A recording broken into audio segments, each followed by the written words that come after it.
Olá, queridos alunos, tudo bem? Nós vamos para mais uma aula gravada e essa aula gravada nós iremos corrigir principalmente a diversificada que nós fizemos. Por quê, professor? Porque é um assunto recorrente para o nono ano e é importante vocês reforçarem as definições sobre imperialismo, neocolonialismo.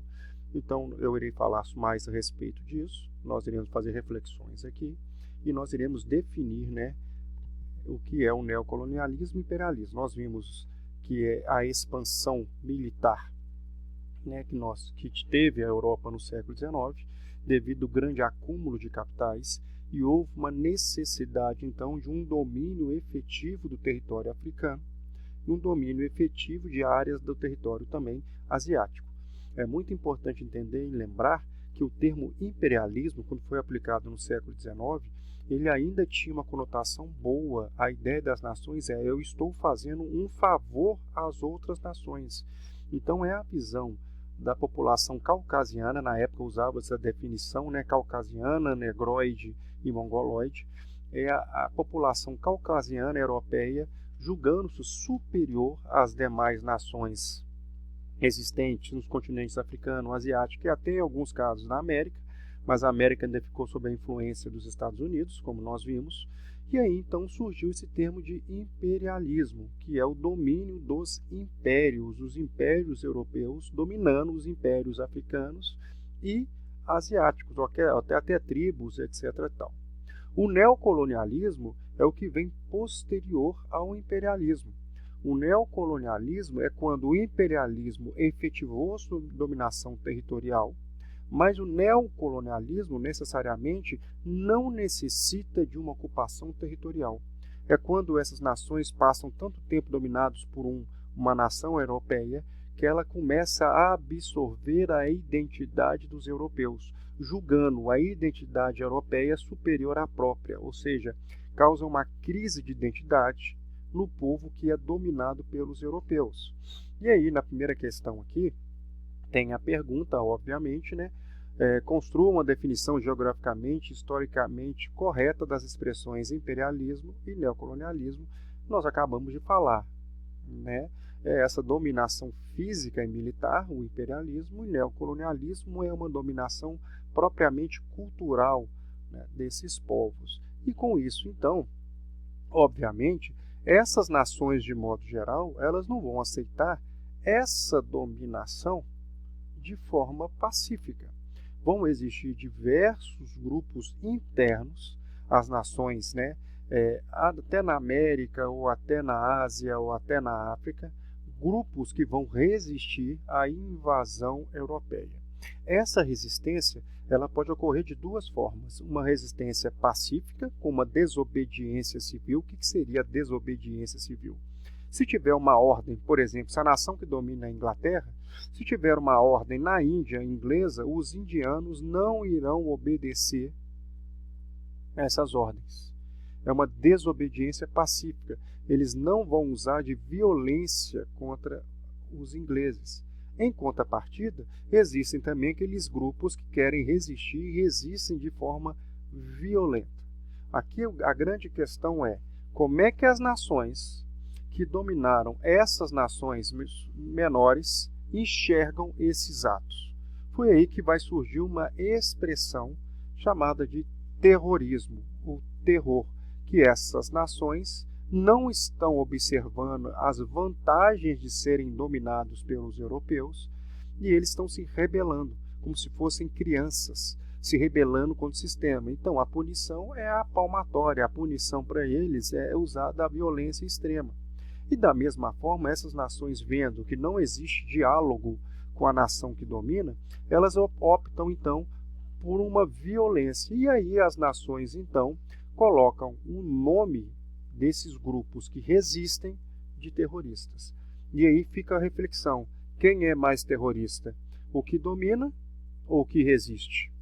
Eu acho que ambos, que vão usar de práticas e ações, como explodir o World Trade Center, que nós vimos nos Estados Unidos, atacar comboios militares, colocar bomba em espaços públicos, em embaixadas dos países que dominam. Então essas práticas que são chamadas terroristas é que usam violência, principalmente contra aqueles que não têm nada a ver com o sistema, que estão lá, estão prestando serviço à nação, nem sabem o que estão acontecendo, ou não conseguem enxergar, e aí acabam morrendo nesse conflito que existe.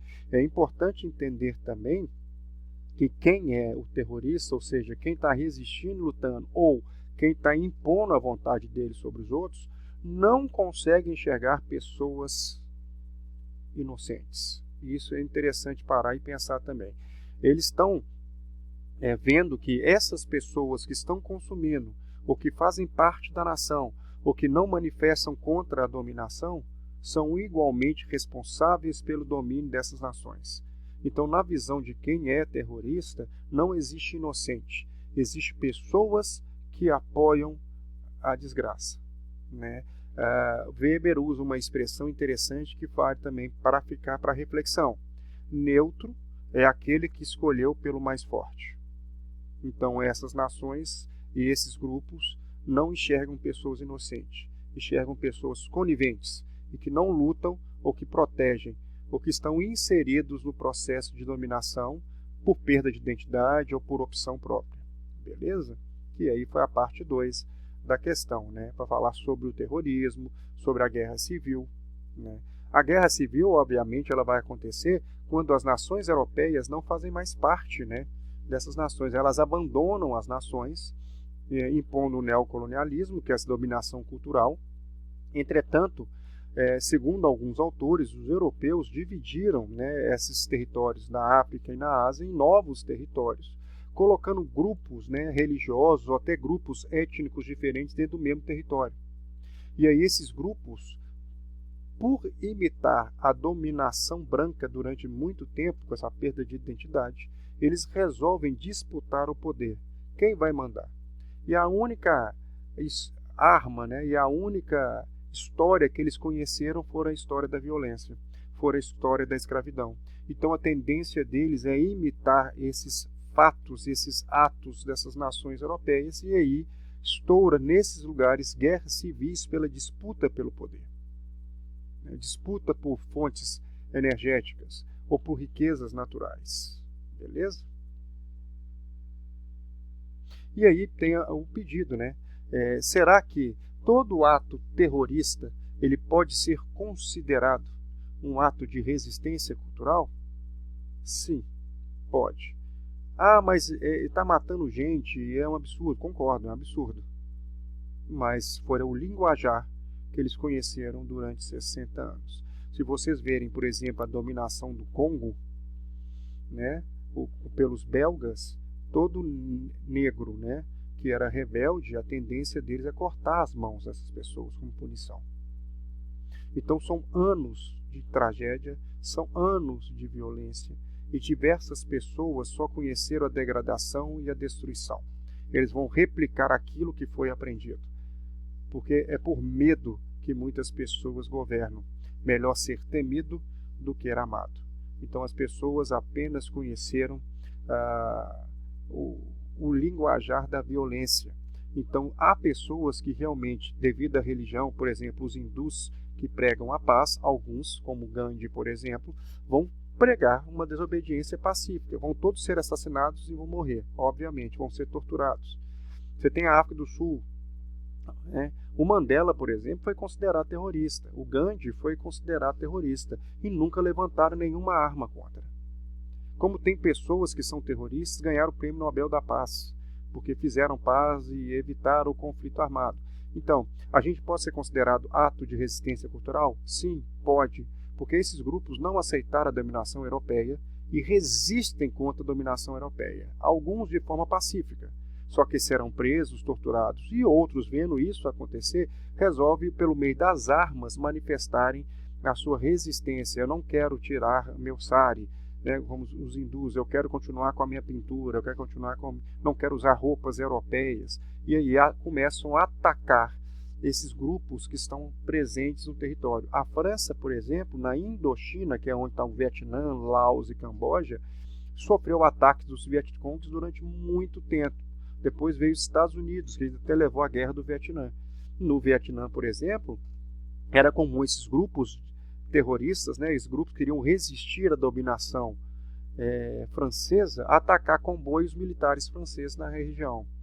Até a França desistir, não querer mais dominar, abandonar o território entrar em guerra civil, principalmente de grupos, né, e agora por ideologia socialista ou capitalista, e vinha a influência americana com soldados americanos para tentar manter a ordem capitalista e não socialista da região, causando também a que nós sabemos a Guerra do Vietnã, durando 8 anos, os Estados Unidos também desistindo do conflito, porque eles lutam no próprio território. Então, a resistência cultural pode ser considerada, assim, um terrorismo. E o terrorismo é uma resistência cultural. O problema é que quem está vendo o ato terrorista não consegue compreender por que aqueles grupos usam da violência. E aí, se você volta na história, foi que eles aprenderam com os grupos que dominaram. Beleza? Então é isso. Muito obrigado pela atenção, um beijo e até a próxima aula.